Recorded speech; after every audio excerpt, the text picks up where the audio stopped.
ശബരിമല ജീവിതത്തിൽ ഒരിക്കൽ മാത്രം പോകേണ്ട ക്ഷേത്രമാണ്.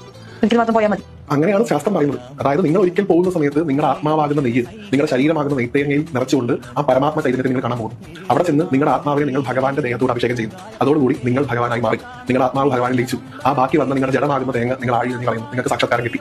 പിന്നീട് നമ്മൾ പോകും നമ്മുടെ ആ ഒരു പ്രോസസ് നമ്മുടെ മനസ്സിൽ വീണ്ടും ഉറപ്പിക്കാൻ. അപ്പൊ നിങ്ങൾക്ക് ഉറപ്പ് വരുന്നു 18 തവണ പോകുന്ന ഒരു സമയം അത്രയും എക്സ്പീരിയൻസ് ചെയ്യണം. ഇത് ഓരോ വർഷം ചെയ്യേണ്ട ഒരു എക്സസൈസ് അല്ല. ജീവിതത്തിൽ ഒരിക്കലെങ്കിലും ഇത് ട്രൂ ആയിട്ട് സംഭവിക്കണം. നമ്മുടെ ആത്മാവ് ഭഗവാനിൽ ലയിക്കുന്നതായിട്ട് നമുക്ക് തോന്നുന്നു. പിന്നീട് നമ്മൾ ഇന്ന് ചെയ്യുന്ന അവസ്ഥ എന്താണ് ആലോചിച്ച് നോക്കും. നമ്മൾ വ്രതം എടുക്കുന്ന സമയത്ത് എല്ലാ തരത്തിലുള്ള നല്ല ചിന്തകളും നല്ല ശീലങ്ങളും നമ്മൾ കീപ്പ് ചെയ്യുന്നു. മലയ്ക്ക് പോകുന്നു. മലയ്ക്ക് പോയി മാല ഉയരുന്ന പിറ്റേ ദിവസം മുതൽ വീണ്ടും ഈ അഴുക്ക് ചാടികൾ നടന്ന് വീണ്ടും ജീവിതത്തിലേക്ക് നമ്മൾ തിരിച്ചു വരും. അങ്ങനെയല്ല മലയ്ക്ക് പോകുന്നത്. പോയി വന്ന ആൾ തന്നെ ആയിരിക്കണം പിന്നെയും ജീവിക്കുന്നത്. പോകുമ്പോൾ ഒരാൾ തിരിച്ചു വരുമ്പോൾ വേറെ ആൾ ആയ പാടില്ല. പോകുമ്പോൾ ഒരാൾ തിരിച്ചു വരുമ്പോൾ വേറെ ആൾ ആവണം. പക്ഷേ തിരിച്ചു വരുമ്പോൾ ആയ വേറെ ആൾ പിന്നെ മാറാൻ പാടില്ല. അതാണ് പിന്നെ യഥാർത്ഥ ജീവിതം.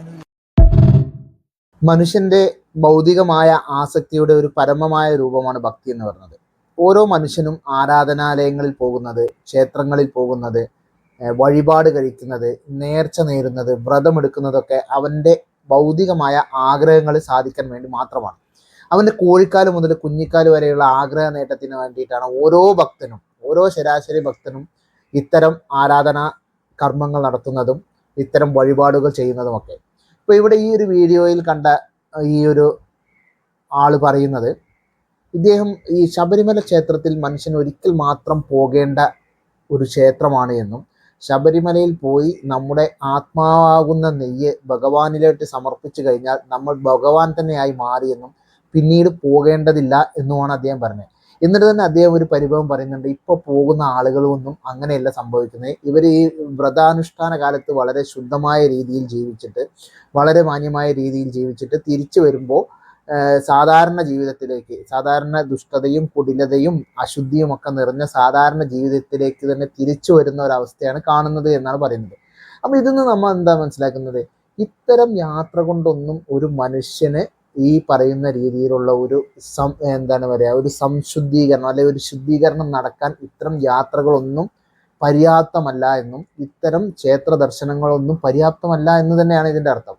ഏതെങ്കിലും ഒരാൾ ശബരിമലയിൽ പോയിട്ട് ആ ഒരു അനുഷ്ഠാന കാലത്തിലെ പോലെ തന്നെ ജീവിതം മുന്നോട്ട് കൊണ്ടുപോകാൻ അവർക്ക് സാധിക്കുന്നില്ല എങ്കിൽ അതിൻ്റെ അർത്ഥം ആ പോക്ക് വ്യർത്ഥമായി എന്നാണ്. അപ്പോൾ അത്തരത്തിലുള്ള ഒരു യാത്ര കൊണ്ട്, തീർത്ഥയാത്ര കൊണ്ട് യാതൊരു കാര്യവുമില്ല എന്നുള്ളത് തന്നെയാണ് അതിൻ്റെ അർത്ഥം.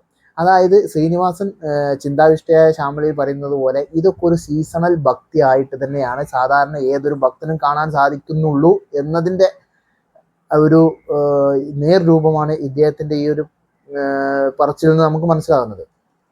അല്ല, ഒരു ഭക്തൻ ശബരിമലയിൽ ആദ്യമായിട്ട് ഒരു ഭക്തൻ പോയിട്ട് അദ്ദേഹത്തിൻ്റെ ഈ ആത്മാവ് ഭഗവാനിൽ ലയിപ്പിച്ചിട്ട്, ആത്മാവ് എന്ന് പറഞ്ഞ ഒരു സാധനം ഉണ്ടായിട്ടല്ല പറയുന്നത്, ഇവരെ ഒരു വിശ്വാസ പ്രകാരം തന്നെ അവരുടെ ഒരു മനസ്സൊക്കെ ഭഗവാനിൽ ലയിപ്പിച്ചിട്ട് ആ വ്യക്തി സ്വയം ഒരു ഭഗവാനായി മാറിക്കഴിഞ്ഞാൽ പിന്നീട് അദ്ദേഹം ശബരിമലയിൽ പോകേണ്ട ആവശ്യമില്ലല്ലോ, ഒരു ക്ഷേത്രത്തിലും പോകേണ്ട ആവശ്യമില്ല. ആള് സ്വയം ഭഗവാനായി മാറി, ആള് സ്വയം ശുദ്ധീകരിക്കപ്പെട്ടു.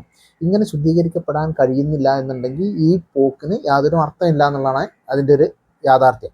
അപ്പോൾ ഇത്തരത്തിലുള്ള ക്ഷേത്രത്തിൽ പോക്കും ആരാധനയും ഒക്കെ മനുഷ്യൻ എന്ന് പറഞ്ഞാൽ അവൻ്റെ സ്വാർത്ഥ താല്പര്യങ്ങൾ, അവന് സാമ്പത്തിക അഭിവൃദ്ധി നേടാൻ വേണ്ടിയിട്ട്, അല്ലെങ്കിൽ വീട് വെക്കാനുള്ള ആഗ്രഹം സാധിക്കാൻ, അങ്ങനെ മനുഷ്യനുള്ള ഭൗതികമായ ഒരുപാട് ആഗ്രഹങ്ങൾ സാധിക്കാൻ വേണ്ടിയിട്ടാണ് എല്ലാ മനുഷ്യന്മാരും ഈ ക്ഷേത്ര ആരാധനയും ക്ഷേത്ര കർമ്മങ്ങളും ഒക്കെ നടത്തുന്നത്. ഇതിൽ കുറേ ഈ ആത്മീയ സ്പിരിച്വലിസ്റ്റുകളായിട്ടുള്ള ആത്മീയ നേതാക്കളൊക്കെ ഇതിൻ്റെ വേറൊരു തലം എന്നൊക്കെ പറഞ്ഞ് വലിയ രൂപത്തിലുള്ള ഒരു പ്രസംഗങ്ങളൊക്കെ നടത്തുമ്പോൾ മാത്രമാണ് ഇത്തരത്തിലുള്ള ജാർഗണുകൾ ഉപയോഗിക്കുന്നത്. അല്ലാതെ ഏതൊരു ക്ഷേത്രത്തിനും സാധാരണ ഭക്തൻ്റെ ആവശ്യങ്ങൾ നിറവേറ്റാനുള്ള ഒരു ഉപാധി മാത്രമാണ് ക്ഷേത്ര ആരാധന എന്നൊക്കെ പറയുന്നത്.